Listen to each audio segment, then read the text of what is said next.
Hello, everybody. This is Kat Eng from Barrett Kohler Publishers, all the way in San Francisco. I just want to welcome you first to today's webinar with Alexandra Watkins and Jeff Bullas, who did tell me I could call him Bull Ass, but I'm not going to do that. I want to just go over some quick things just so that everybody understands how this works in case you've never been to a webinar or just need a refresher.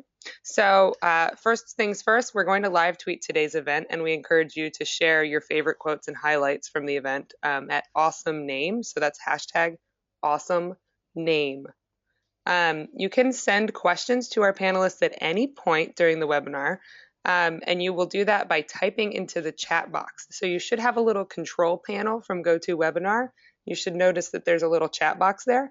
Go ahead and type a question in at any time during the webinar. We'll save them until the last 15 minutes, and I will actually read those questions live to our presenters, time permitting. If you have any technical issues, you can also type those to me at any time as well, and I will see them and try to get back to you as soon as I can with an answer. Keep an eye on your email after the event. We will send a few goodies in an email later this week, including the recording from today's event. That's right, we are recording. And Alexandra's excellent naming assessment, which we're really excited to launch this week as well. So again, if you'd like to follow along with us on Twitter, the hashtag is awesome name. And I'm going to let our presenters take it away from here. Thanks, guys. Thanks, Kat. Thanks for the introduction. A little bit of housekeeping there. It's Jeff Bullas speaking here, and I used to get called strange names in the schoolyard because I inherited a name, Bullas, which got shortened to Bullass, Bullshit, and Bulldog amongst Bullfrog. So for me, it was rather traumatic in the schoolyard until I toughened up a bit. But so I suppose for me, names had a negative connotation a little bit when I was growing up, and maybe I should have been called Jones or Smith or Brown. Boring but safe.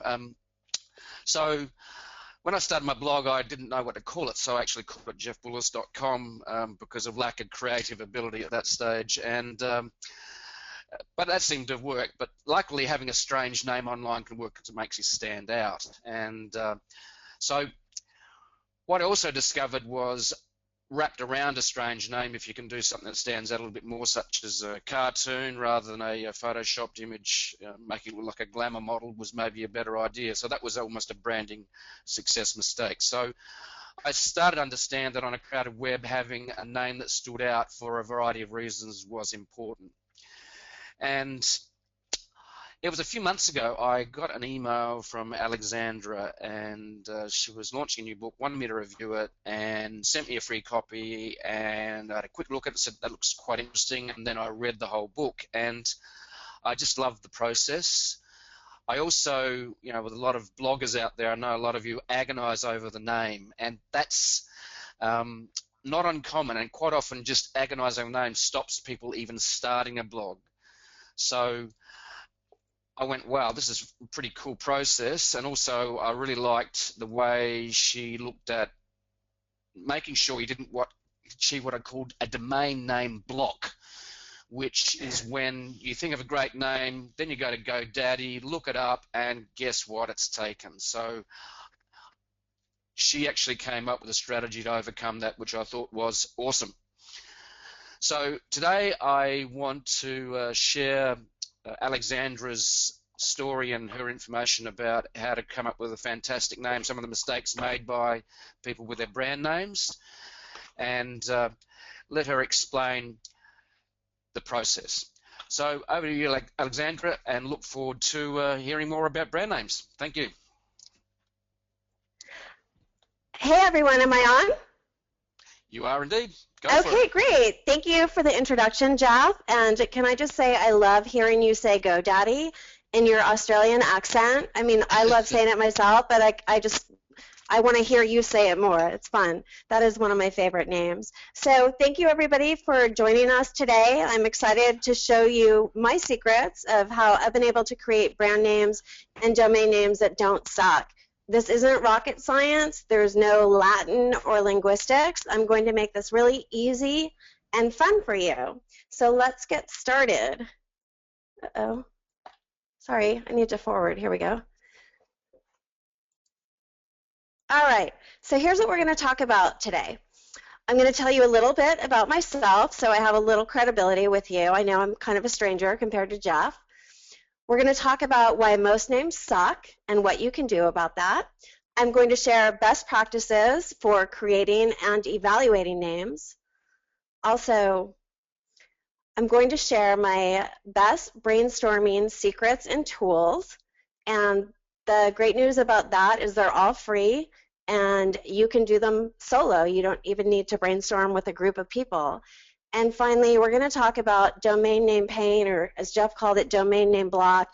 And I'm going to give you a lot of strategies to get around those stumbling blocks. And you will be so relieved after this presentation. I've seen it on people's faces before, and even though I can't see your faces right now, I can just imagine how you're going to feel that sense of relief. So let's jump in. First of all, this is me, just so you have an idea of who's on the other end. I'm in my office. That's our pink fridge upstairs where I keep my coolest books. So that's a recent photo too. So, and then that's the my Twitter handle @EatMyWords. So feel free to follow me and tweet me and all that stuff. Okay, a little bit about me in a nutshell. I started my career as an advertising copywriter at Ogilvy and Mather. Every once in a while, I would get thrown a bone and get to name something. I was really good at it, but I had no idea that naming was actually a profession. Well, when I figured that out, I was able to get into the world's largest branding firm, Landor & Associates, and I did it in a very unconventional way on a Match.com date. However, the entire experience was rated G. I did a guest blog yesterday for Whitney Johnson, and you can read the whole Match.com story there. And again, there's nothing risque about it. It was all quite fun, but I did lie through my teeth to break into Landor. So I worked for Landor. I worked for a number of big naming firms and branding firms, and while I was doing that, I got to work on some big accounts like Wendy's, and I ended up naming the Baconator. If you live in the States, you've heard of the Baconator. If not, you can just imagine what it tastes like. And I, unfortunately, because it wasn't my direct client, I couldn't take credit for it. So all of that went to the firm that hired me, Strategic Name Development. Well, when this started to happen with these other naming firms and branding firms putting their good name on my great names, I knew I had to come up with my own naming firm and get my own direct clients. And that's how Eat My Words was born. And that was around 10 years ago, and it has culminated in my new book, Hello, My Name is Awesome, How to Create Brand Names That Stick, which launched yesterday on Amazon, and I'm excited to tell you I just found out it is on 5 bestseller lists on Amazon as we speak. So a little bit about Eat My Words. We started out in around 10 years ago, 2005. We do 2 things, names and taglines, nothing else, no logos, just I only want us to do what we love to do and have fun. Everything we do is really creative. We specialize in conceptual ideas, and everything we do is unexpected and fun. Even the parking space sign in our visitor parking, when you come visit our office in San Francisco, if you park in our garage, the client parking space sign says, "Eat my words, client parking only. Violators will be eaten." And no one's been eaten yet. And we started out working with small fish. Now we mainly work with big fish. These are some of our clients. The rule of thumb is the smaller the client, the cooler the name they pick. And so we have a lot of small clients that have picked some really fun names, some of which you'll see today. And the bigger clients, of course, they pay better, but they're a little more risk adverse. So we like to have a mix of both. Alrighty, and I just picked 5 names to show you today from our portfolio. Nito is a robotic vacuum that is Nito because it's like, you know, it's a robot that cleans your floor, and it's a fun expression too. We named the company Nito Robotics to help justify the $400 price tag. Boxbee is a urban storage company. They come to your house, they deliver boxes, you fill them up with your junk, they take them away to their hive, And then when you're ready to get your boxes back, or even one box, you give them a buzz, and they take them out of the hive and bring them back to you. It's a fantastic service, and hopefully will be coming soon to wherever you live. Gringo Lingo is a language school in Cali, Colombia. Fire Talker PR, actually I met Jeff through Lynette Hoy, who is she's the fire chief at Fire Talker PR. So that's just a fun name for somebody that had a business using her own name, but Lynette Hoy didn't say anything about her fiery personality or what she did, so we rebranded her Fire Talker PR, hot on the press, and she now has a brand that says a lot more about her. And finally, Handjob is a nail salon in San Francisco's Castro district, which is I don't say our gay neighborhood. Every neighborhood in San Francisco is very gay friendly, but it's probably our friendliest gay neighborhood. Alrighty, so now let's talk about why most names suck. Now, I can't see you raise your hands, but I just want you to think about this. How many of you have a name that's hard for people to spell? What about hard for people to pronounce, like Jeff Bullas? By the way, Jeff, when you told Kat earlier that your name was pronounced Bull-ass, I thought, oh my God, I've been calling him Jeff Bullas this whole time. So you really had me there. Okay, but people, we all have, right? And what about, how many of you have a name that's hard for people to remember? Or how many of you forget names yourself, right? That's why we wear name tags. So a lot of brands have this same problem. These are what I call head scratchers, right? So they can't blame their parents, though. They can only blame themselves. When you're starting out with a blank slate, so you're coming up with a name for your company or product or your blog, why would you want to give yourself any disadvantages, right? Just think if you have a troublesome name of your own personal name and you could rename yourself, I bet you would give yourself a name that was easier for people. And when you're naming your brand, you want to think about that too, as well as your domain name. So my philosophy is that a name should make you smile instead of scratch your head. And SMILE is an acronym for the 5 qualities that make a name great. It's suggestive, and we're going to go through these all a little later. It's meaningful, it has imagery, legs, and makes a strong emotional connection. And that's the first part of the Smile and Scratch test, and we're going to go over that in a little bit. Like I said, the Smile and Scratch test was inspired by my philosophy. SMILE, as you just saw, an acronym for what makes a name great, and a little later we'll get into Scratch for when to scratch it off your list because it makes you scratch your head. So the Smile and Scratch test has been featured in the Wall Street Journal, Inc., as well as it's the basis for my entire book. So let's get into SMILE. The first letter, S, stands for suggestive. And suggestive names suggest something about your product, your blog, your company. Suggestive names, and they're not suggestive like Handjob is very suggestive. I'm not talking about naughty suggestive names. I'm just talking about a name that suggests something about your brand. And they're often metaphorical names, and a very famous one that we all know is Amazon. Amazon suggesting large, and when Jeff Bezos was coming up with the name Amazon, that was what he envisioned. He envisioned a very large place online. Imagine if he had, instead of calling it Amazon, had called his website bookbarn.com, right? I wouldn't have just bought, I bought an electric fly swatter the other day called the Executioner, but like I never would have been able to buy that on bookbarn.com. So Amazon's a great example of a name that's suggestive of something that scales, and you're never going to outgrow it. So you want to make sure, because even though you're naming your company something or your blog something today, 5 years from now you could completely switch directions. So make sure that your name scales, and we'll jump into a little bit of that later. But again, the suggestive names are really great. They're not literal, but they hint at what you do. Alrighty, the M in SMILE stands for meaningful, but before I show you a meaningful name, I want to show you what is a meaningless name. Okay, and this is a woman who hired us, Tejal Voila. It's hard to say her last name.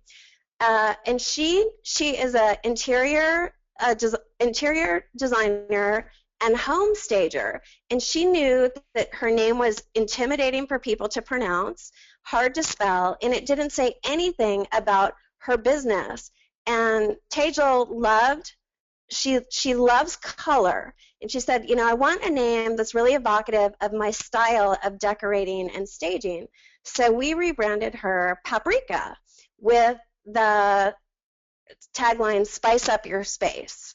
So it's easy for people to pronounce, it's visually evocative, and it's meaningful, whereas her name doesn't mean anything to anybody. So that's an example of switching from your own name to a brand name. And also, if you have a brand name and you sell your business one day and it's not under your name, it's easier to sell. The I in SMILE stands for imagery, and that simply means when you hear or see a name, you can picture it in your head. People remember images and pictures much more easily than they remember words and letters. So it really helps if you have a name that conjures up a picture in the mind. Here's a name for an energy drink. It was targeted at women, and it's called Bloom, and it makes you bloom in the afternoon. So when you go down to the convenience store and you're faced with that wall of energy drinks and you're trying to remember, what was that one Alexandra told me to get? And you kind of close your eyes trying to remember, that's when your brain is going through the Rolodex, right? And like the bloom, the flower, because you're picturing a flower. So that's how imagery can really help your name. Okay, next, the L in SMILE stands for legs. And legs simply means that your name lends itself to wordplay. I talked a little bit about that with Eat My Words with our parking space sign. Our blog is called The Kitchen Sink. So we have a lot of fun with a theme to our name, and I highly recommend a theme. Lynette, that is Fire Talker PR, she's had a lot of fun. She works in the firehouse. She calls herself the fire chief. So think about having a name that has great legs.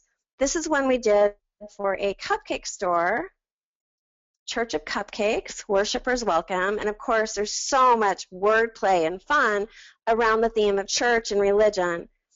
So some of the things I've done, these are some flavor names. Okay, and then I hope everybody got the missionaries, the vanilla one. And also, if you have a name that lends itself to wordplay, you can often create t-shirts and merchandise and sell those and monetize your name. Here's 2 t-shirts from the Church of Cupcakes. So that's something to consider when doing your name. What can you sell that has your name on it? Can you imagine somebody paying you to wear a t-shirt advertising your brand? That never happens unless you're Nike or Versace or a big fashion brand. People usually don't pay to wear your name on their body. But if you have a cool name for your company or your product or blog or retail store, and people want to pay you to wear it around and advertise for you for free, that's the ultimate. So that's a good goal to go for. And finally, the E in SMILE stands for emotional. 50% of purchasing decisions are based on emotion. Think about that, 50%. How many times or how often have you ever bought a bottle of wine simply because you like the label or you like the name? A lot of you, right? And by the way, I asked that question one time to this group I was speaking to, and everybody looked at me with these blank stares. And I couldn't figure it out because everyone nods their head and smiles and, oh yeah, I've done that. And this kid finally says to me, he says, we're 19. And I forgot I was talking to college students, but So emotional, here's some names that were flat and we gave them a spin to touch the emotions. These are names for wedding services at a hotel here in San Francisco called the Hotel Vitale. If any of you, I'm sure some of you are married, have been married, you know how expensive and time-consuming wedding planning can be. You're often just flipping through a binder and picking services. So these were all listed in a binder. And the names were rehearsal dinner, post-wedding brunch, and post-reception bar rental. And you know, you're forking over money to rent the hotel, and here's some more stuff you might want to sign up for. But none of these are making a strong emotional connection. So we dialed all of them up and changed them to these: Meet the Parents, Bloody Mary, and Last Call for Alcohol. Suddenly these names were a lot of fun, and even the groom could get in on these. So all of a sudden we went from having names that were just ho-hum to names that actually made a strong emotional connection, made people smile, and sounded really good. And the result of this is sales increased by 25%.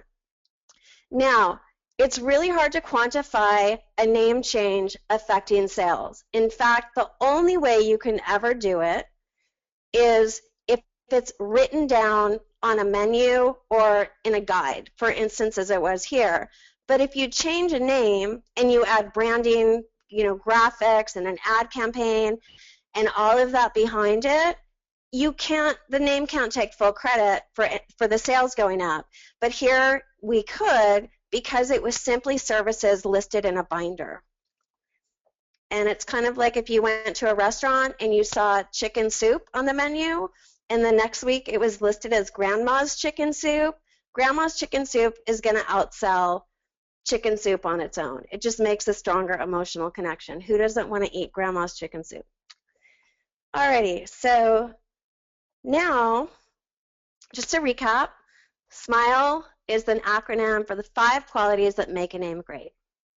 So now let's look at the flip side, scratch. So you want to scratch it off your list if it makes you scratch your head because it's spelling challenged, a copycat, restrictive, annoying, tame, if it has the curse of knowledge, or if it's hard to pronounce. So let's take a deeper look at that.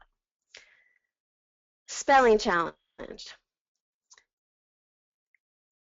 This is a huge problem right now with companies, and I blame it all on the internet. I blame it all on Flickr. They started it by like leaving a letter out of the name.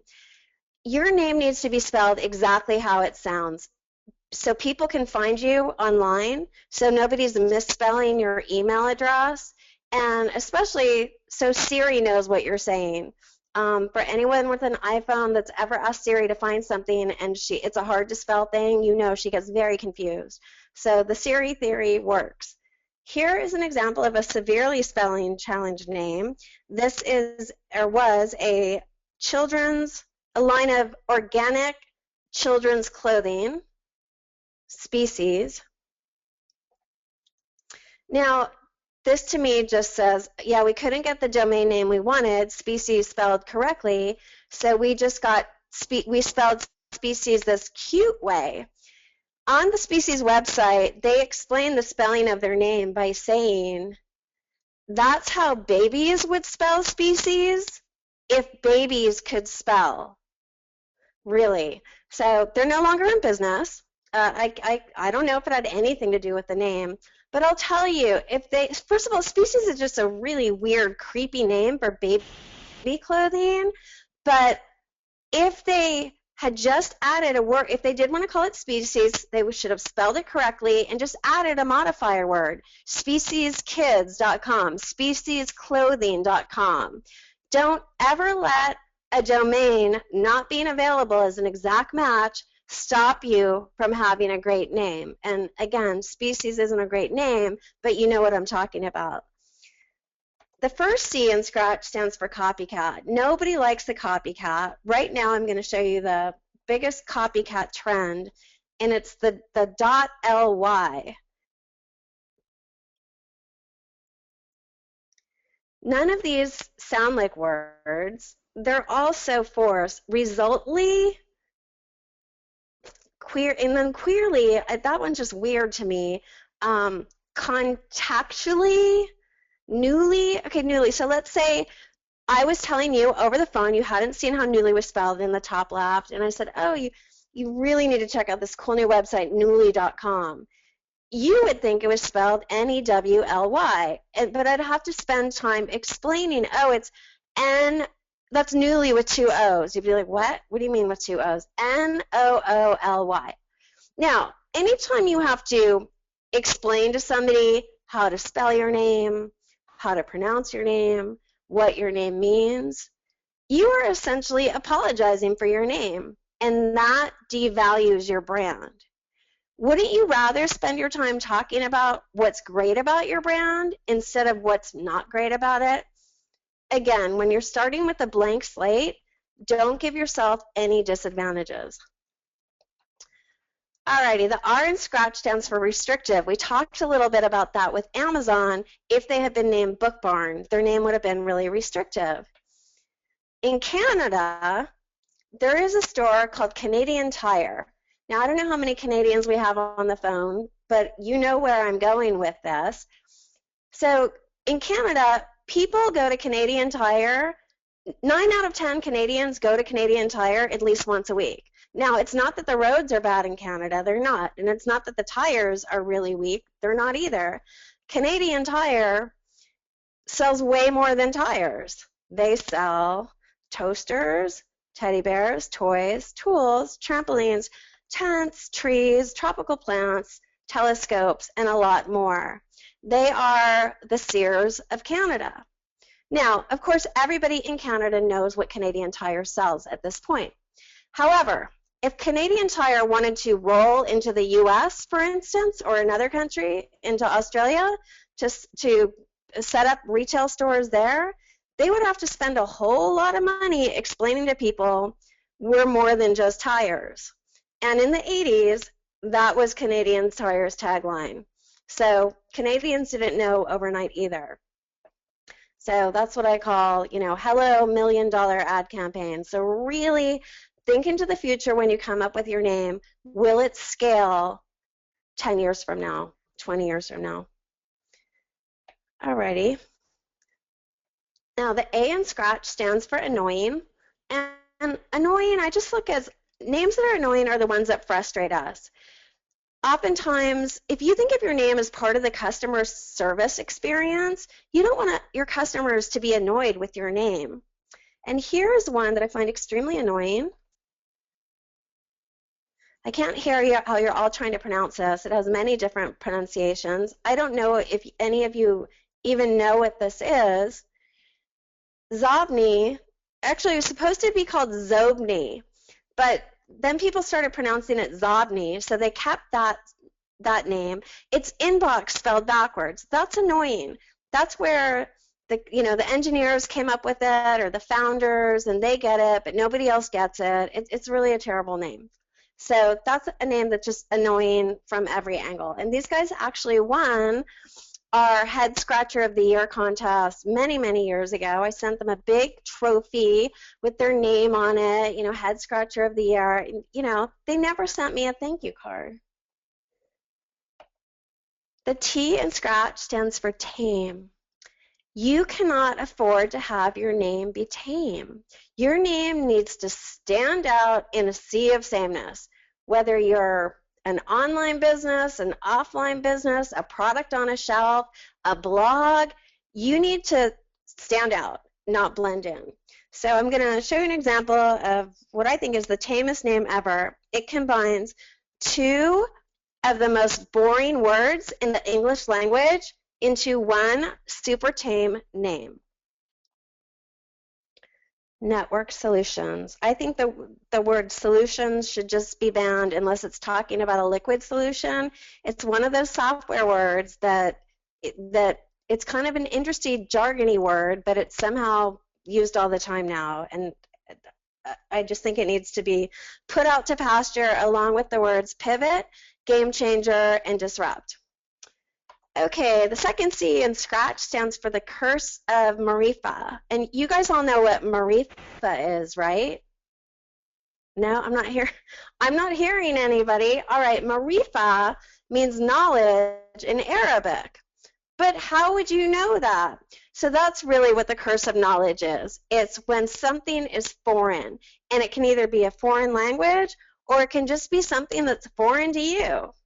Here's an example of a name that has the curse of Marifa. Bungle. I walk by Vungel's offices once in a while in downtown San Francisco. I see the sign in the window. I have no idea what they do. I don't want to know what they do. I think Vungel sounds like a sexually transmitted disease.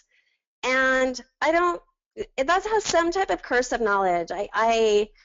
Yeah, so, and if you do know, don't send me an email or a tweet telling me what they do, because I kind of like not knowing. It's more fun. Alrighty, so next, finally, the H in Scratch stands for hard to pronounce. You want your name to be approachable. Have you ever been in a restaurant and you wanted to order something on the menu, but you didn't quite know how to pronounce it, and you didn't want to embarrass yourself in front of your date or the waiter, maybe? I have. So that's hard to pronounce. That's where that comes from. You just want your name to be friendly and approachable, as I imagine your brand is. And here's a name that's hard to pronounce. I don't know how to pronounce it. I was driving down the street the other day and I saw this startup name on a sign, and I don't know how to pronounce it. It's a really tough one. Alrighty, so just to remind you, this is scratch it off the list if it makes you scratch your head. If it has any of these deal breakers, not just one or two, trust me, if it has any of these, it's going to be problematic. It might not feel problematic right now, but it will be down the road. All right, now I'm going to show you a little bit, Now I'm going to show you a little bit about how to brainstorm on your own. I'm going to take you through a do-it-yourself cold case, as I'm calling it, to show you how we brainstormed a name for a new frozen yogurt store. So they were calling themselves Zenyo, but they knew that we could come up with a better name. They were kind of a knockoff of Pinkberry, which is a wildly popular, I'm sure you all know it, it's an international frozen yogurt chain. This was very trendy. The yogurt's low-cal. It only had 2 flavors, and they were both really polarizing, tart and green tea. And also they were in Utah. And for those of you who aren't from the States, Utah is a very conservative state, and it's kind of in the middle, considered in the middle of nowhere by a lot of people, just for being conservative and kind of not hip and cool. But I know a lot of people from Utah, and contrary to popular belief, they are pretty hip and cool, but they don't have that. They don't project that image. So the target audience, who you always want to know, who is your audience? Who are you trying to reach? In this case, they were hormonal teenagers. Brand experiences. You want to write down a couple words when you're starting to brainstorm of what do you want people to feel when they come in contact with your brand. And they wanted teenagers to think this is cool, this is a place they would want to hang out, and of course, they wanted to buy the t-shirt. Come up with a couple adjectives to describe the personality of your brand. If it was a person, how would you describe the person? And this one, fun, playful, and super social. For this particular project, the client had a mandate. The name should not have a color, fruit, or the word berry in it.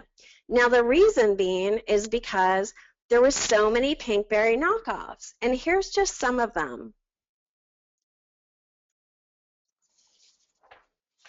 Alrighty, so you can see all of these names just steal the word berry. Pinkberry is the second one on the right at the top.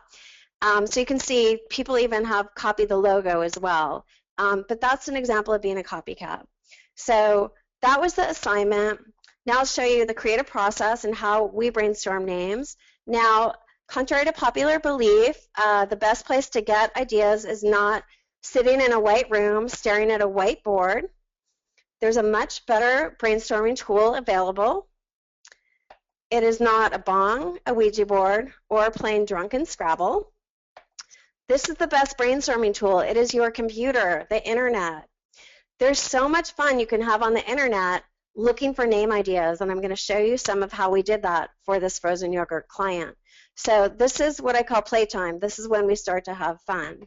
The first thing you want to do is you want to write down some words to inspire you. So just words associated with your brand. In this case, I wrote all these down, and for today's purposes, I'm just going to pick one word, and the word is cold. Okay? These aren't name ideas. These are just words that are associated with the brand. So cold. So the first place I go is thefreedictionary.com, and I type in the word cold, and I get a page that's a mile long with all kinds of words on it. But I see cold logic, and I think that could be kind of a cool name for a frozen yogurt store, so I write that down. Next, I go to thesaurus.com. Now, I know what you're thinking, well, I know a lot of words for cold, but you don't know as many as a thesaurus does. Look at all these great words, like Siberian. Siberian's not a good name, but Siberia is, because that's very self-deprecating, like being in the middle of nowhere. Bitter could be fun. Frigid, very self-deprecating for Utah. Goosebumps, I never would have thought of that on my own. Goosebumps, you know, hormonal teenagers, and it plays off the whole cold thing. And polar is not a good name, but we talked about the flavors being polarizing, so maybe polarize is a good name. So you can see, so look, we're only at the thesaurus. We have looked up one basic word, and we've already gotten all these great ideas. Now I go what I call Google storming, and I just start asking questions, or let me look some stuff up, things that are cold. And I get to Antarctica. Antarctica being very similar to Siberia as being a self-deprecating name for somewhere in the middle of nowhere. Then I go to Google Images. A picture says 1,000 words, and in this case, the image banks, stock photo libraries, Google Images are great places to look. So I type in winter sports, I see snowboarding, and that gives me a great idea. I'm going to go look up glossaries of snowboarder terms. I get to Shred the Gnar 101 and see this chatter. Chatter, it's a snowboarding term, but it also, your teeth chatter when you're cold, and to play into that social brand experience that they want. And the teens talking to each other, chatter is a really fun word, and it has a lot of meanings to it. So I put that on the list. Then I go to iTunes, and I type in the word cold, cold-hearted. Not, you know, it's okay, not too bad. Put that on the list. And here, in just, you know, not very much time, I've come up with 10 great names. Then what I'm going to do is I'm going to go back to the list again and start over with another name. And that's how I came up with the final name. I did a image search, eat frozen yogurt, to get some ideas. And I saw a bunch of spoons, and that's where Spoon Me came from. So Spoon Me is the name. It's a North American frozen yogurt franchise.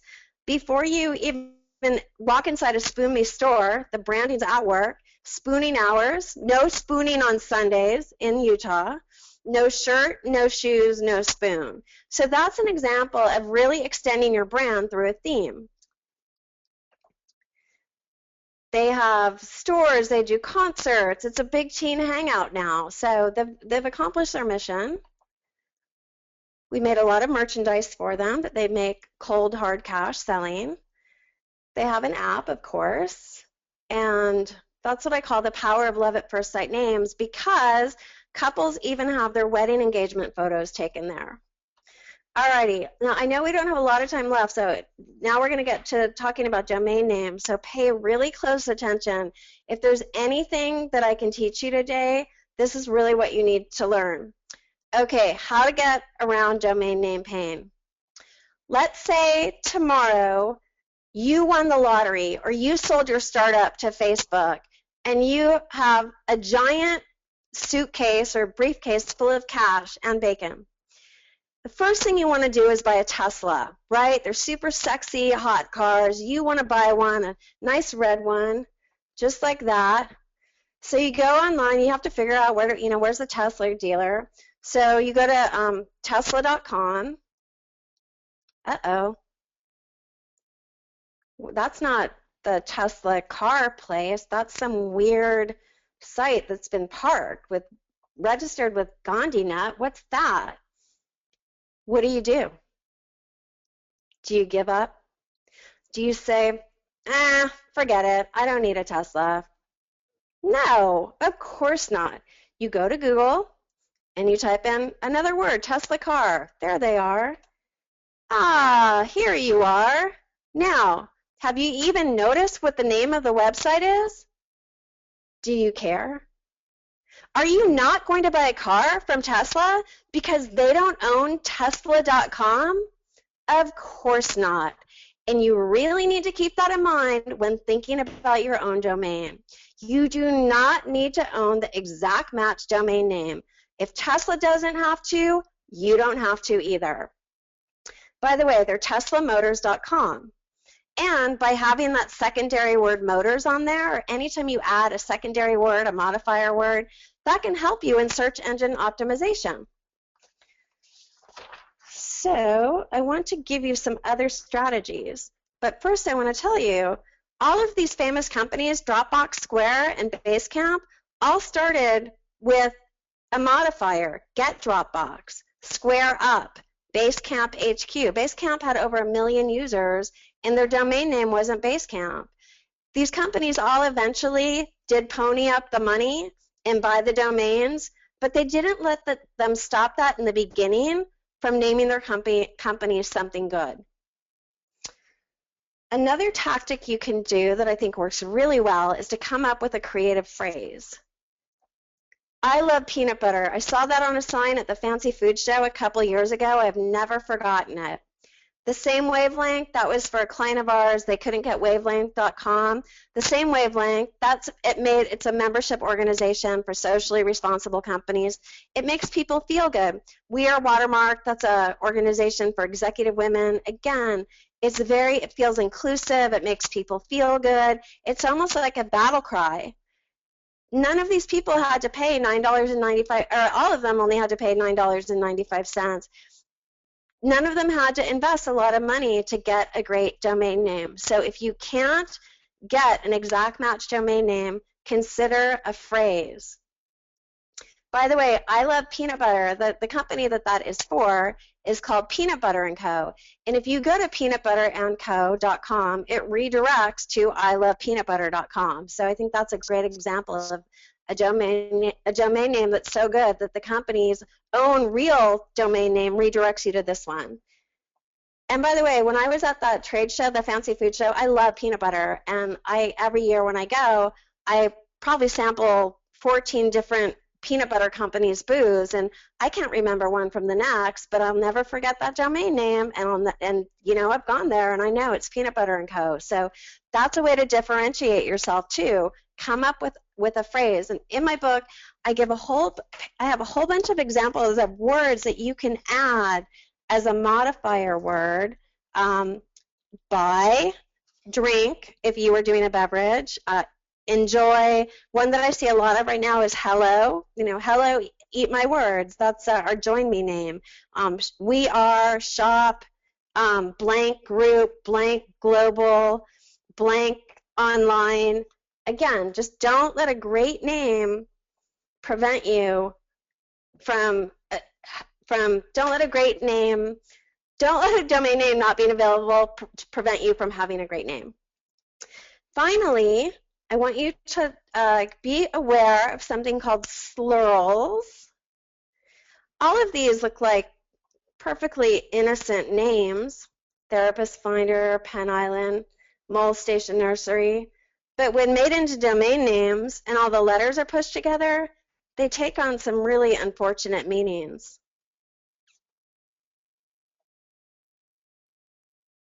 Pretty bad, huh? I'll go back and do them again.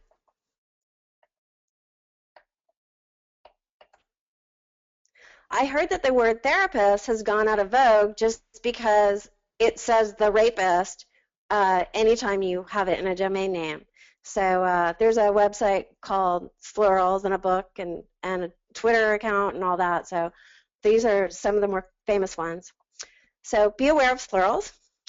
And in closing, I would just like to remind you, smile equals go for it, scratch, don't do it. You can do it yourself online with all those free brainstorming tools. URLs, domain names, they don't really matter as much as you think. Keep in mind the Tesla story. The next time that you type in a domain name and you get to the wrong place, think about it. What are you going to do? Are you going to give up? No, you're just going to go to Google. That's what people do now. There's over 252 million registered .com domain names. Nobody expects you to have the exact match name, especially when you're starting a business. And finally, as we just discussed, beware of plurals. So, are there any questions? All right, so this is Kat here again from Barrett Kohler. And first I want to say again, thank you to everybody for joining us. I'm about to click here. I'm going to put a little note here in the chat box just to remind you that you can send questions there and I will see them. I also just put up a link in case you don't want to wait and you want to get Alexandra's book, Hello, My Name is Awesome. You can do that. I just gave you an Amazon link here too. So with all of that in mind, here's the first question. This is, what did SMILE stand for again? Can you give us just a quick recap of the acronym SMILE? Sure. And by the way, this is all on my website. If you go to eatmywords.com, scroll down the homepage and you'll see something that says, does your name suck? That goes right to the SMILE and Scratch test. SMILE stands for the 5 qualities that make a name great. It's suggestive, so it suggests something about your brand. It evokes some kind of positive brand experience, or it hints at what it does. The M stands for meaningful. You want your name to be meaningful to your customers, not just to you. The I stands for imagery. People remember pictures and images much more easily than they remember words or letters. So it really helps if your name is visually evocative because it will help them recall it later. Everyone says they want a memorable name. A name with imagery really helps with memorability. The L stands for legs. That's when your name lends itself to a theme, so you can extend it through wordplay and get a lot of extra mileage out of your brand. And the E stands for emotional. You want your name to make an emotional connection with people and move them to purchase. Great. Thank you. Thanks for recapping that. So, okay, here's our next question. What actually drew you, Alexandra, to the naming profession? What made you want to be a namer? That's a great question. When I was an advertising copywriter, as you saw, every once in a while I get thrown a bone and get to name something. Well, advertising and branding, believe it or not, never intersect. None of those people want to share budgets, and that's why they don't intersect. When I discovered that naming was a profession, and I wanted to be in naming, and I started researching all these naming firms, and I started freelancing for them, I found out really quickly that I was very different than everybody else. The other naming firms were all using linguists to create names. So people that had degrees in Latin, linguistics, people with all kinds of fancy training. I didn't have any of that. I didn't even go to college. So I had nothing. But the good news is I had that big background in advertising as a copywriter. All of those years that I had learned to create headlines that made that strong emotional connection, that were super conceptual, I knew that names could have the same effect. And that's why our names are names that make that emotional connection. They're familiar concepts with a twist, right? Names like Spoon Me, it makes you smile. So the reason that a book has never been written before about naming is you cannot teach somebody Latin and linguistics overnight. But as you just saw, anybody can learn how to do what I do. All right, well, I guess I have a new career after this. So if you start seeing funny names coming from Kat Ang, you'll know. Although I'll come up with a better name than that because my last name is impossible to pronounce. It is. And Kat with the C, too. You know, oh, is it Kat with a C or Kat with a K? But you have a name that's easy to remember because people hear cat and they think of it, you know, kitty cat. So you do have a big advantage with your name in that. That's true. That's true. Okay, so we have a ton of questions here. I do want to give a shout out to some of the folks who are letting me know that they've already bought the book. That's so cool. Oh, thank you so much. Everyone. Okay, so we have another question here. Do you have an opinion as to whether or not it matters if you are a .com or a .co? I think .com will always be king. I'll tell you a story, though. When I started Eat My Words in 2005, the domain name eatmywords.com wasn't available. So I bought eatmywords.biz. I thought .biz was going to be the next big thing.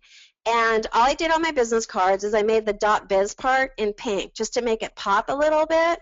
Well, 6 weeks later, after I had my really expensive business cards printed, the domain name became available for $1,200. So I snatched it up, and I still have tons of business cards with .biz, and I give them out all the time.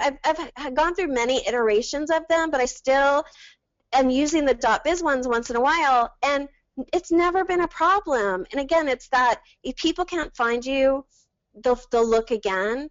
I do think, though, that .co, I would go for a .net or a .biz over a .co, because .co is so close to .com, it could even look like a typo on your business card, like that you're missing the M on com.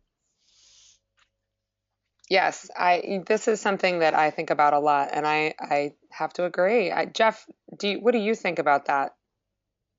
I think Jeff might actually be on mute. .com, yeah, .com is really important, I think, for because basically it means you're a global brand. I think that makes a statement. So I blog from Australia, so I could have got .com.au. It would not have carried the same what I call global credibility. And on the social web, this is a global digital economy. It's not a country economy, and .com carries that global cred. Yeah. Okay. Good point. Good point. Mm-hmm. So this next question is, what's the best name that you've come up with that has been successful? There's probably a few different directions you could take that. So maybe your favorite best name that's been successful. Well, obviously, Eat My Words has worked really well for us. That's just been super fun. There's always a new food pun to play with. Spoon Me's been a big success. I showed you some of the better ones. And yeah, I think, the best thing, so we named an ice cream store in San Francisco Smitten. And Smitten, people love that name because they love the ice cream. They now have 5 locations, and they catered my party last night where Kat came to my lunch party. And there's something really gratifying when you tell somebody that you name something. I tell people all the time that we name Smitten. People, oh, that's my favorite ice cream. I love that ice cream. So that's gratifying just from a success point of I feel successful for that brand because they've gotten so big and so well known and they're in the press constantly. But yeah, I would say that. Okay, and I have to say, if anybody ever gets invited to a party from Alexandra Watkins, you absolutely should go. There were cupcakes and champagne and cake and M&Ms, and it was too much. It was so good.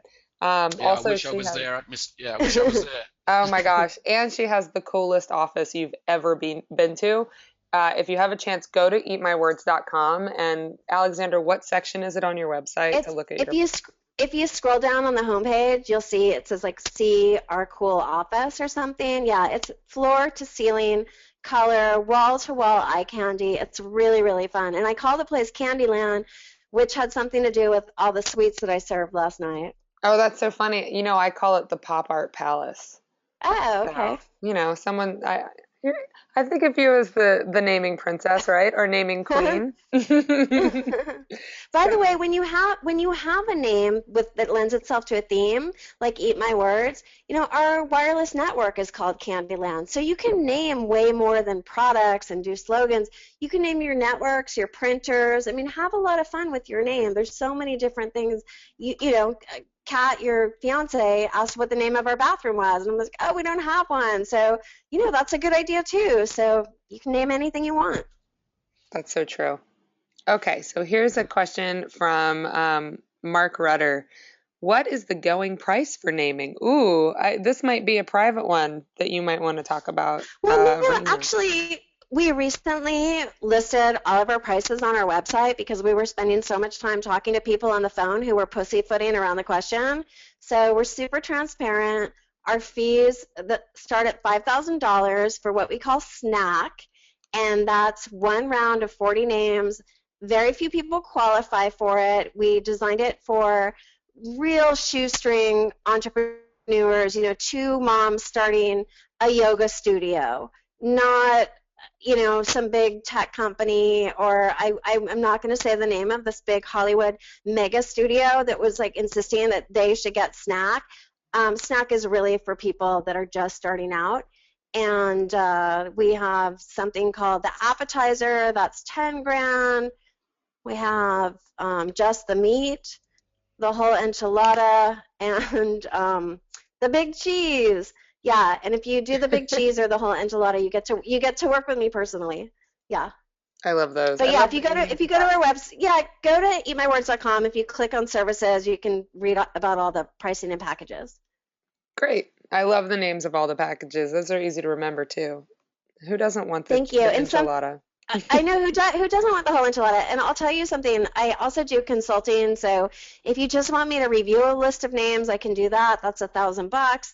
I don't usually tell people this, but I will help you brainstorm a little bit on the phone to point you in the right direction. And a lot of times I'll end up coming up with the name while we're doing that. And a recent one we did was for a design your own flower shop where you went in, the stems were already cut, and then you would just place them in the vases and make these beautiful floral arrangements. So do it yourself, flower design, and I wanted to call it Compose Yourself. So that would have been fun. So yeah, we did another one in London for an eyeglass store, and I was helping them, showing them some secret brainstorming places that I don't even list in the book.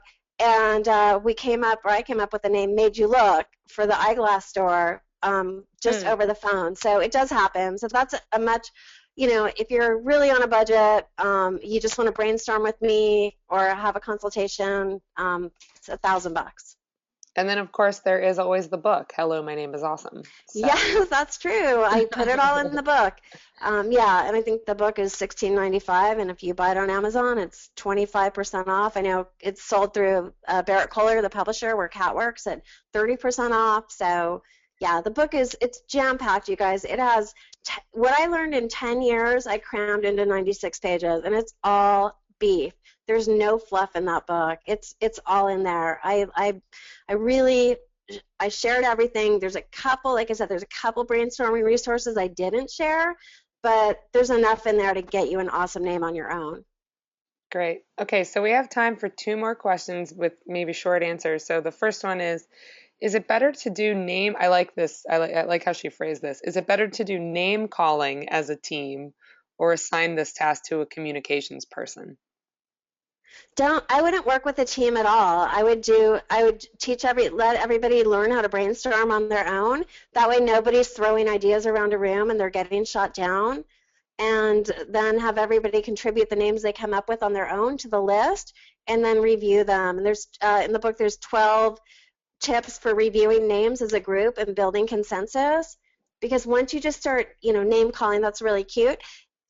People start, the extroverts like me are hogging all the attention. The introverts might be shy about speaking up. Your boss says a really stupid name, and you kind of agree with them just because you're about to ask for vacation time. So there's too many dynamics that can go wrong when you're just throwing out names. So I say do it on your own first, and then have everybody look at the names together and rank them. Great. Okay, last question. And then we'll have to have some final thoughts and wrap up. So how do you ensure that your name is not going to offend internationally? Do you have any tools or tips for that one? Well, I know on our self-assessment test we have, which will be online in a day or two at Barrett Kohler, there is, you can go to one of the language translation websites and see if your name means anything untoward in a different language. I will tell you this, though. That is the biggest fear and has the very least chance of ever happening. We've heard those stories because they're crazy and outrageous. Some of them, though, are total BS. The story about the Chevy Nova, that story is complete bunk, and you can look it up on Snopes, SNOPES.com. But I would say, hire a language translation service that specializes in that just to make sure, but again, really slim chance of ever happening. All right, great. So any final thoughts you want to share with us in this last minute, Alexandra? Yeah, I want to remind everybody to get your name trademarked. Just because you bought the domain name does absolutely not mean at all that you own the trademark. It gives you no protection. So you want to hire a trademark attorney. You can start off inexpensively by just doing your own research online. I have a whole list of resources in the book for doing online searches, for hiring a trademark screener who's very inexpensive, and then going to an attorney. But really due diligence, because the last thing you want to do is be threatened with trademark infringement. And maybe a quarter, a third of our clients that come to us are needing a name change because they're facing trademark infringement. All right. Well, thank you, Alexandra. And Jeff, I also want to take a minute to thank you as well for hosting and organizing this with us. Much appreciated. It's been an absolute pleasure to have Alexandra present and share her insights, because when I read the book and we caught up and we've Skyped quite a few times, it's just been a pleasure to work with her. She's actually, I've worked with Alexandra to actually launch a new name business that we'll be launching in a couple of months. And it's just been an absolute joy to work with her. And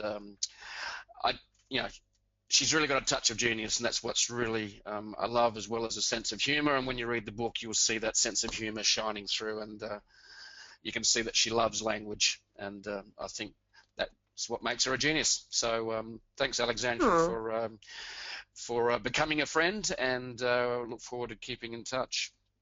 Wonderful. Thank you, Jeff, and thank you, Kat, for hosting. It's just an honor to be associated with both of you. Oh, well, thank you, Alexandra. Okay, and we're going to sign off in a second. I want to remind everybody to look out for that email from us, which will include a link to today's presentation, the recording. It's also going to include a link to our next webinar with Alexandra happening on September 30th. It's an Ask Me Anything session, so get those questions ready now. Remember to get that book. And you can keep tweeting if you'd like. The hashtag is #AwesomeName. I'm signing off. This is Kat from BK. We've had Alexandra Watkins and Jeff Bullas here. Thank you, everybody, for participating. Thank you. See everyone. Bye. Bye.